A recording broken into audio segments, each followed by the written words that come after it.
একদিন সখাদের সামনে গিয়ে বললেন, হ্যাঁ কানু, তুই যদি নন্দ বাবার সন্তান হস তাহলে আমার ঘরে এসে চুরি করে দেখা।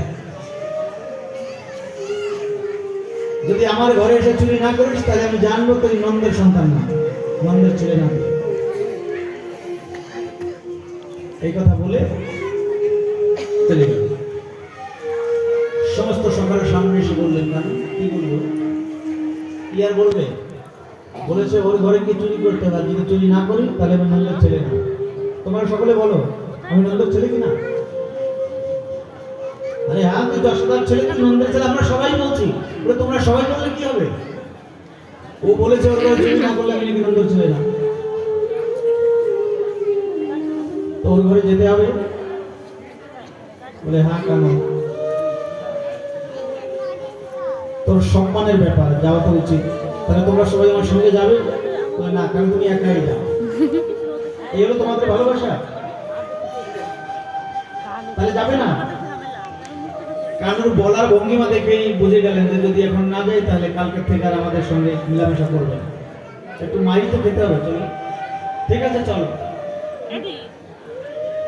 অনিচ্ছা সত্ত্বেও কানুর ভালোবাসার জন্য সমস্ত সকারা গেলেন সঙ্গে করে।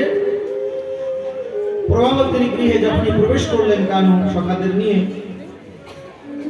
গিয়ে দেখে সমস্ত ঘর অনেক সুন্দর করে সুসজ্জিত করে রেখেছে। দরজাও সাজানো, দরজা খোলা। বা গোবিন্দ স্বাগত খুব ভালো তৈরি করেছে। উপরে তাকিয়ে দেখে নদীর হাড়ি সুন্দর করে টানানো, কিন্তু এই হাড়ির উপরে একটি ঘন্টি ঝুলানো, দড়ি বাঁধা। কারো সময় তো সকালে বলছে কি দেখবো দদির হাড়ি, বলে দদির হাড়ি না, তারপরে কি দেখ, তারপরে কি আর বলে ওদিন দেখ কি? আরে ওই যে ঘন্টি, ও ঘন্টি না, ও লাল লাইট।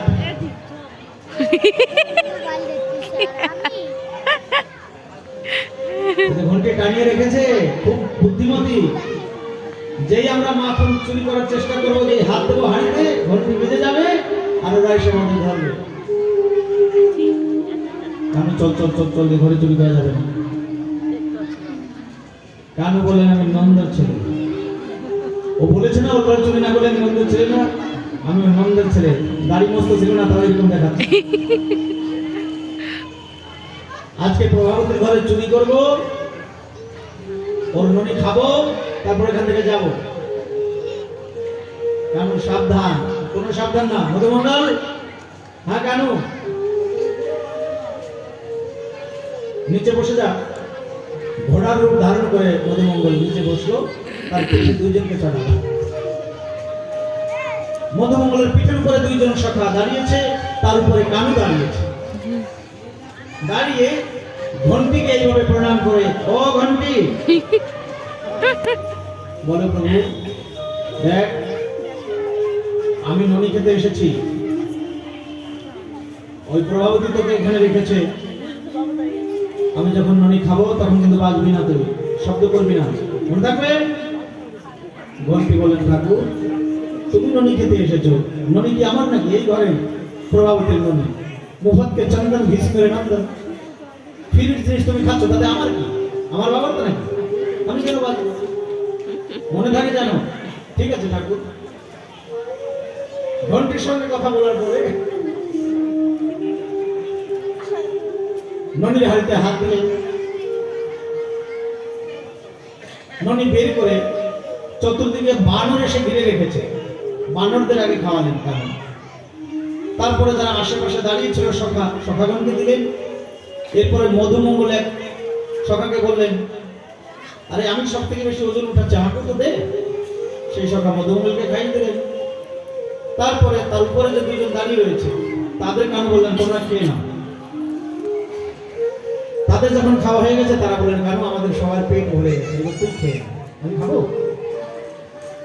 সবার যখন পেট ভরছে তখন কানু এবার নিজে খাবে। নিজের জন্য যখনই ননি তুলেছে হাড়ি থেকে, তুলে কেবল মুখে রেখেছে, এখন চারটেও নিয়ে হয়েছে, কেবল রেখেছে মুখে রাখার সঙ্গে সঙ্গে যেই ঘন্টি টান টান বাজা শুরু হয়ে গেছে, প্রভাবতী গোপী অনেক গোপীদের নিয়ে লুকিয়েছিল। প্রভাবতী বলেন চলো চলো চলো, ধরো ধরো ধরো ধরো। প্রভাবতীর কণ্ঠের সুর শুনে সমস্ত সখারা পিছন থেকে ছুটে কানুকে ছেড়ে মধুমঙ্গল পালিয়েছে। এইবার কানু দেখলেন সব নিচের থেকে সরে গেছে, কি করা যায়, ধরে ঝুলছে কাছে। দুন্দল ঝোলে না, আমরা দেখি না দুন্দল, সেইভাবে ঝুলছে। এইবার সমস্ত সখীরা এসে এই দৃশ্য দেখছে। কানুকে কাছে পাওয়া যায় 1 মিনিটের জন্য, কিন্তু আজকে একদম কানু অক্ষম, কিছু করতে পারছে না। এখন ঘন্টির সাহায্যে সমস্ত কবিরা তাকাচ্ছে, প্রভাত বলছি কে তোরে আমি বলেছিলাম না যে আমার ঘরে এসে চুরি করিস, আর যদি চুরি করে পালিয়ে যেতে পারিস তাহলে তুই আসল চোর, তুই নন্দর ছেলে। পালাতে পারলি না, আমার হাত থেকে রেহাই পাওয়া এত সোজা না। এই ব্রজের সমস্ত মানুষ আমাকে ভয় পায়, আজকে তোকে দেখাবো যে আমি কে। কানুর একটু ভয় নাই, বললেন দাঁড়া, তুই আমার সঙ্গে যা করার পরে করিস, আগে আমি ওই ঘন্টির সঙ্গে একটু কথা বলবো। ঘন্টির দিকে তাকিয়ে বলেন নাও ঘন্টি।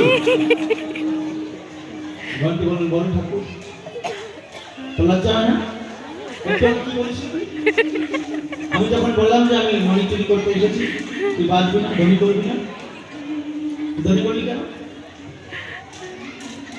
ঘন্টি বললেন ঠাকুর আমার কোনো দোষ না, এই আমার স্বভাবের দোষ। যখন যখন কোনো ভক্তরা তোমাকে কিছু দেয়, যদি একটা চিনির দানাও দেয় আমাকে এইভাবে বাজায়, আমাকে বাজাতে পারবো না, একটা চিনি দেয় তো যে মন্দির আসে না দেয় সেও বাজায়, আমাকে বাজানোর বন্ধ হয় না। কিন্তু আজকে দেখছি যে প্রত্যক্ষ তুমি ভোগ লাগাচ্ছ, যার ভোগ লাগানোর সময় আমাকে বাজায় তাকে তো প্রত্যক্ষ সেখানে দেখা যায় না, কিন্তু আজকে প্রত্যক্ষ যে ঠাকুর ভোগ লাগাচ্ছে, তাই আমার সেই পুরানো স্বভাব মনে পড়ে গেছে, আমাকে তো বাজতে হবে, তাই সেই স্বভাবে আমি বেঁচে গেছি। আমার স্মরণই নেই যে তুমি কি বলেছিলে। ক্ষমা করে দেবে, তোকে তুমি ক্ষমা করে দেবো, কিন্তু তুই আমাকে ক্ষমা করবে?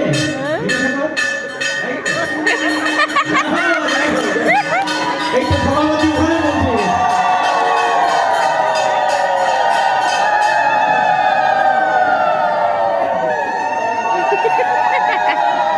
এই প্রভাবতী গোপী কালকে কেন এসেছিল দেখি। তাই প্রভাবতী ঘন্টিকে কেন বাজিয়েছে, ঘন্টির কারণে তো ধরা পড়ছে কেন, এই জন্য বলছে কি ধন্য ইয়ার না। প্রভাবতী গোপীকে কেউ সামান্য মনে করবেন না, যার হাতে ভগবান ধরা পড়েছে। প্রভাবতী উপর থেকে দেখায় যেমন অনেক রাগী, কিন্তু ভিতর থেকে কৃষ্ণকে অনেক ভালোবাসে।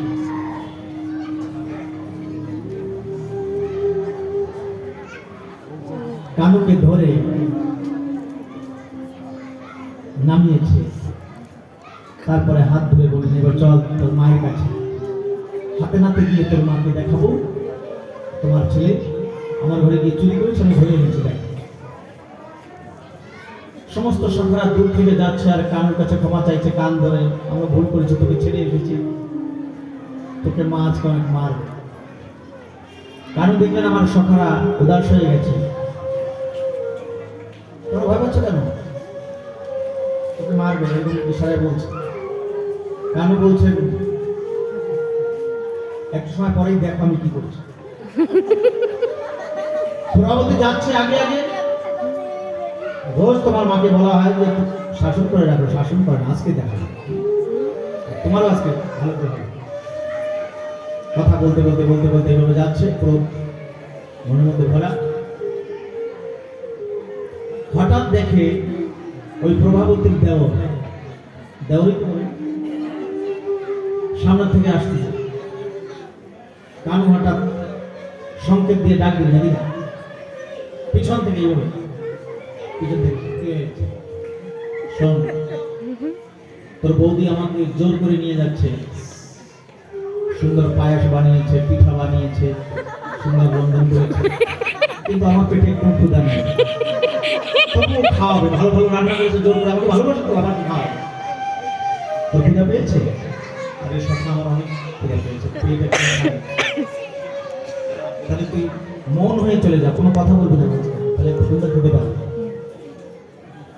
এ কথা বলে ওকে তৈরি করে, প্রভাবতী, হ্যাঁ বল কেন? আমার এই হাতটা খুব ব্যথা করছে, একটু হাতটা পাল্টিয়ে নে না। ঠিক আছে দে। যখন ডাইন হাত ছেড়ে দিল, কানু নিজের হাত না দিয়ে ওর দেওরের হাত দিয়ে দিল। নিজে সরে গেল, সরু গলি ধরে নন্দ ভবনে গিয়ে মাকে বলে, মা, ও মা, কি হয়েছে? সারাদিন খেলাধুলা করতে করতে ক্ষুধা পেয়েছে, মা কিছু আছে? হ্যাঁ, ননি রাখা রয়েছে হাড়িতে, আমার কাছে অনেক কাজ, নিজে হাতে তুলে খেয়ে নে। একটু ননি মায়ের সামনে দেখিয়ে দেখিয়ে তুলে খেয়ে নিলেন। মা, আমার তো ঘুম পাচ্ছে, হাই ছালের দুই জায়গা, যা যা শুয়ে পড়। তাড়াতাড়ি কানু দিয়ে শুয়ে পড়লেন।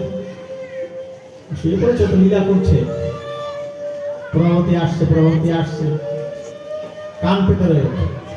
একটু পরেই নন্দ ভবনের বাইরে এসে গেছে প্রভাবতী। ও যশোদা, যশোদা, আজকে আবার কি আসবে?